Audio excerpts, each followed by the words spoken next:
नमस्कार, मैं हूं अविनाश पांडे और आप देख रहे हैं DTV भारत। बिहार के मुख्यमंत्री नीतीश कुमार दिल्ली दौरे पर हैं और इस बीच अब सियासी गलियारों में हलचलें तेज हो गई हैं। हालांकि जेडीयू के बड़े नेता नलन सिंह ने स्थिति साफ करने की कोशिश जरूर की है, लेकिन एक बड़ा बयान आरसीपी सिंह के तरफ से भी आया और उसने फिर से जिस तरीके से स्थितियाँ थी उसमें संशय अभी बरकरार है। हमारे साथ हमारे संपादक राजेश हैं।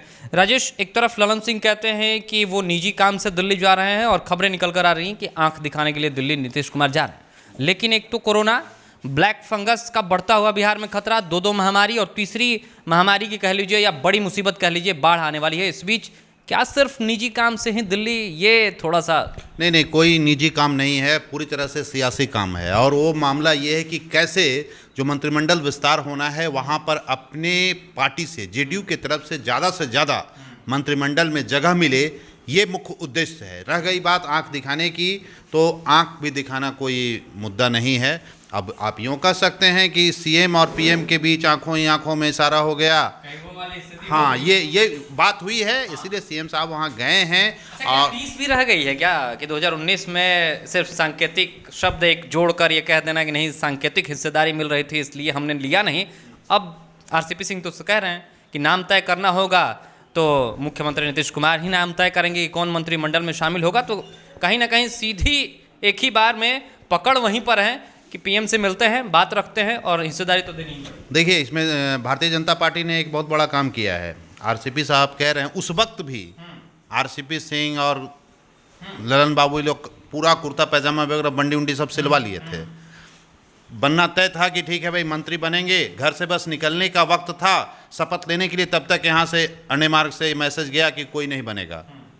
तो वो कसक और वो टीस आरसीपी बाबू के अंदर है, ललन बाबू के अंदर है। और कहीं ना कहीं ये आरसीपी सिंह का बयान आना कि नहीं हिस्सेदारी होगी तो ऐसे होगी और ये नाम तय करेंगे तो सीएम नीतीश कुमार ही करेंगे, ये वही टीस दिख रही है। बस वो औपचारिकता इनके मुख से कहवा देना है। दरअसल भारतीय जनता पार्टी ने बड़ी चालाकी से नीतीश कुमार जी को पूरी तरह से घेर दिया है।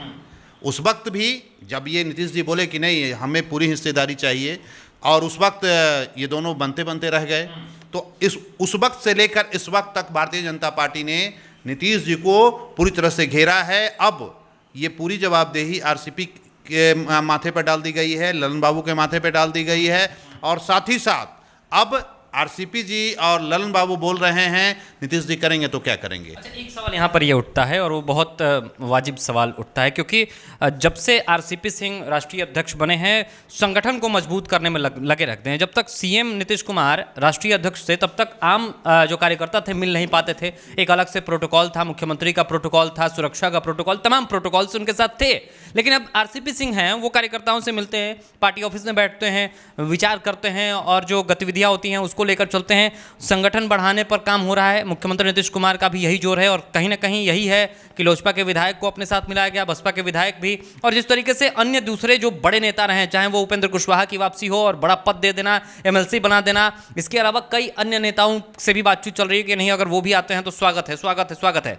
क्या वो टीस जो रह गए कि नहीं केंद्रीय मंत्रिमंडल में जेडीयू को वो हिस्सेदारी नहीं मिल पाई थी, अब मुख्यमंत्री भी ये चाहते हैं कि नहीं हमारा प्रतिनिधित्व तो वहाँ पर होना चाहिए? नहीं, वो चाहते नहीं हैं, मजबूरी है क्या? मजबूरी है। नीतीश जी कभी नहीं चाहते हैं, उन्हें पता है और ये भुक्तभोगी भी हैं। शरद जी मंत्री बने, जॉर्ज फर्नांडिस से मंत्री बने, उनको पता है कि अगर केंद्र में हमारे पार्टी से कोई भी लीडर बनेगा कल की तारीख में वो हावी होगा। और नीतीश जी अपने ऊपर किसी को हावी नहीं होने देना चाहते। लेकिन अब इनके पास मजबूरी है, आहिस्ता संगठन भी इनके हाथ से खिसक रहा है और बिहार की जो कानून व्यवस्था है और तमाम जो मसले हैं उस पर भी ये घिरते नजर आ रहे हैं। विपक्ष हमलावर है, सीट के मामले में भी बीजेपी ज़्यादा भारी है, तो इनके पास विकल्प नहीं है।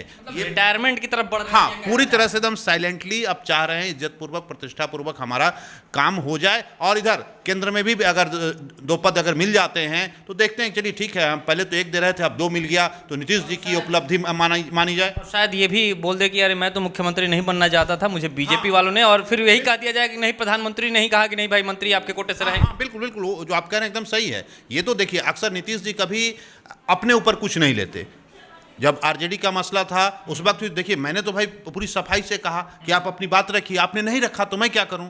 तो अभी भी वही है, तो पहले दिन ही उन्होंने कह दिया था कि मैं मुख्यमंत्री नहीं बनना चाह रहा हूं, लेकिन अब आप लोगों का दबाव है, आप लोगों की इच्छा है, मैं तो काम करने वाला हूं तो बन रहा हूं, मुझे काम करना है, मुझे तो पद का कोई मोह मनता लालच नहीं है। लेकिन सच्चाई ये है कि आज ये जो दिल्ली का इनका दौरा है, ये खेल यहीं पे खत्म नहीं होगा। ये दो जो इनका मंत्रिमंडल में 2 लोग इनके जाने वाले हैं, उसके बाद एक और गेम है, आज हम लोग नहीं चर्चा करेंगे, हम और राज की बात है बताएंगे कि नीतीश जी के यहाँ दिल्ली जाने के बाद उन्होंने इन अपने 2 नेताओं को तो सेट किया ही, आगे भी अपने को अब कैसे वो सेट करेंगे वो हम लोग कल बताएंगे। कल एक बड़ी आपके लिए खबर लेकर आएंगे कि क्या हो सकता है अगला कदम नीतीश कुमार का। रिटायरमेंट की अगर बात सामने निकल कर आ रही है, क्योंकि अगर याद करिए चुनाव के वो जब चुनावी बिगुल फूका हुआ था और लगातार प्रचार कर रहे थे, आखिरी में जाकर उन्होंने कहा था कि ये मेरा आखिरी चुनाव होगा।